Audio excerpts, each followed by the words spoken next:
Yan, so hello guys, what's up and welcome back to our YouTube channel. So for today's video nga po, share ko sa inyo ito. Ayan. So kung hindi nyo alam kung ano to, mamaya malalaman nyo. Pero so far, ayan, sa mga pet lovers, alam nyo na to. Oh, di alam nyo na, di ba? Mamaya pa pero nasabi na no. Pero yun na nga, ito po ay pagkain ng aso ko. Ayan, nung Shih Tzu namin, si Onion. Ayan, sobrang pihikan kasi niya sa pagkain. And ito lang yung isa sa pagkain na talaga kinakain niya pag nagugutom siya. Again, meron red nito. Yung red nito ay yung beef. Ito yung chicken. Ayan, at ito naman po yung tuna. So, pwede kayo mamili kung anong gusto ng mga aso nyo. Or kung gusto nyo naman maiba-iba yung flavor nung kinakain ng aso nyo para naman syempre hindi manuya yung mga aso natin. So, again, yung dami nito, ayan, makapal yan ha. Yung dami nito ay nagkakahalaga lamang po ng 100 pesos. As in, 100 pesos lang dahil yung 5 piso nyo, 3 ganito na po yung katumbas niya. So, sobrang mura lang talaga. At ang maganda pa dito, hindi katulad ng ibang mga sausage na kinakain natin na kailangan naka-ref. Ito, hindi na siya kailangan naka-ref. Nakaganyan na lang siya, hindi siya mabubulok as in. Pero syempre, huwag nyo naman pagtatagalin ng months yung mga ganito nyo. Syempre, ipakain nyo rin ng ipakain yung mga ganito nila. Syempre, kahit anong pagkain naman may expiration date. Kung yung mga cosmetics nga may expiration date, syempre, ito rin may expiration date din po siya. Pero, paano nga ba siya buksan? Ako kasi, iba-iba kasi yung pagbukas nila dito. Sa akin, kinakat ko siya sa gitna. Ayan, kakat ko siya sa gitna na ganyan.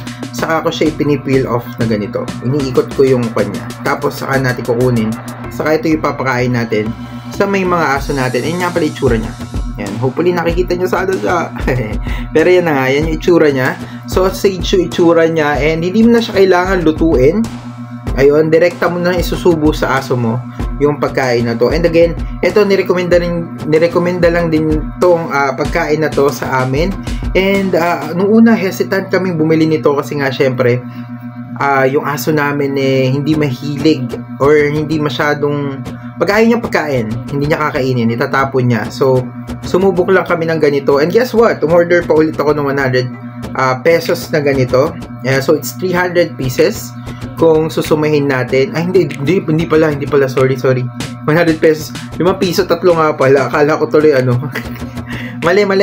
Pero yun na nga, marami din talaga siya. So, talagang mabubusog din talaga yung mga aso nyo. At hindi lang siya isang kainan. Alam nyo naman ngayon, di ba? 50 pesos, ulam lang yung wala pang kanin. Pero ito, meron na kayong may imbak na pagkain ng aso nyo. So, hindi ko alam yung nutrition value niya.